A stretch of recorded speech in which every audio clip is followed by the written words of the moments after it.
طبعا جوارديولا امبارح اتعمل شرشوبه اتمد يا عيني. ارتيتا امبارح مسكه سفخ له على قرعته بالاقلام، ما علينا يعني. انا مش فارق معايا جوارديولا، كده كده انا حزين عليه يعني عشان بحبه، بس فكك منه، انا بتكلم على اللعيب بتاعنا. اللعيب بتاعنا مرموش اللي راح هناك، وجوارديولا هيبطله كوره ده. الحقيقه خطوه جامده وخطوه كبيره وحاجه مهمه ان اللعيب عندك يروح سيتي. بس مشكله مرموش انه راح لجوارديولا في وقت البوجات عنده محروقه، راح له في وقت مش مناسب. مرموش مع جوارديولا مع السيتي، جوارديولا بيلعب 3 2 4 1، فعنده أربعة في نص الملعب، فهو بيلعب بمرموش واحد من اتنين تمانية اللي جوه. جوارديولا مدرب بيحب يبطئ الريتم، وبينقل الكورة على التلت الأخير بتاع الفرقة التانية من يمين للشمال في مساحات مخنوقة، في مساحات ضيقة.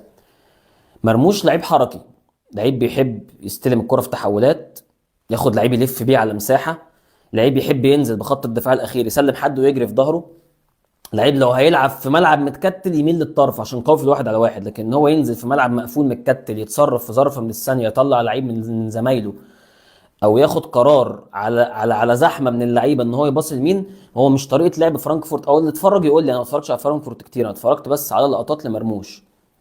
طبعا مع ضغط الانتقال، مع ان هو محتاج يثبت نفسه، مع ان الفرقه بتخسر، فالواد اصلا مضغوط. فمرموش اتصرف بالكوره شويه غلط في الشوط الاول، فاللعيبه بدات تحس انها مش عايزه تديله الكوره. وفي نفس الوقت مرموش، لعيبه سيتي بتحاول تباصي اكتر لحد ما توصل نص ملعب الفرقه الثانيه، بعد كده تبدا تلعب الكور للعيبه اللي على الخط اللي بتقطع لجوه زي ما حصل في ماتش تشيلسي.